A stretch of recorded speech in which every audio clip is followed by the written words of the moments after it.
Details చూస్తే BRS రజతోత్సవ పండుగ సర్వం సిద్ధమైంది. ఎల్కతుర్తి మండలం కేంద్రంలో భారీ బహిరంగ సభ నిర్వహిస్తోంది. ఈ మేరకు పెద్ద ఎత్తున జనాలను సభకు తరలించడమే లక్ష్యంగా పెట్టుకున్న నాయకత్వం తదనుగుణంగానే ఏర్పాట్లు చేసింది. అయితే తమ అంచనాలకు మించి జనం రావడానికి సిద్ధంగా ఉన్నారని, సభకు వచ్చే జనాలకు ఎలాంటి ఇబ్బందులు తలెత్తకుండా వాహనాల సౌకర్యం, తాగునీరు, మజ్జిగ, భోజన సౌకర్యాలను ఏర్పాట్లు చేశామని ఆ పార్టీ నాయకులు చెప్తున్నారు.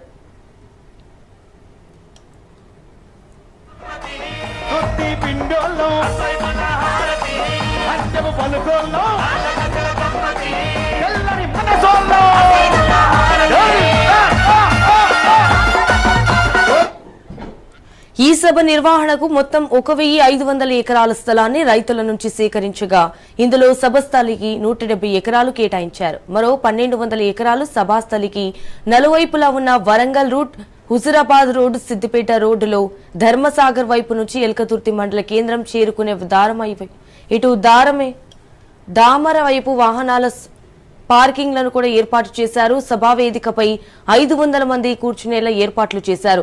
అయితే మాజీ మంత్రులు, మాజీ ఎమ్మెల్యేలు, ఎంపీలు, ఎమ్మెల్యేలు, ఎమ్మెల్సీలు, మాజీ ఎమ్మెల్సీ వివిధ నియోజకవర్గ ఇన్ఛార్జీలు, మాజీ మున్సిపల్ కార్పొరేషన్ చైర్మన్లకు స్టేజ్ పై కూర్చునే అవకాశం కల్పించారు.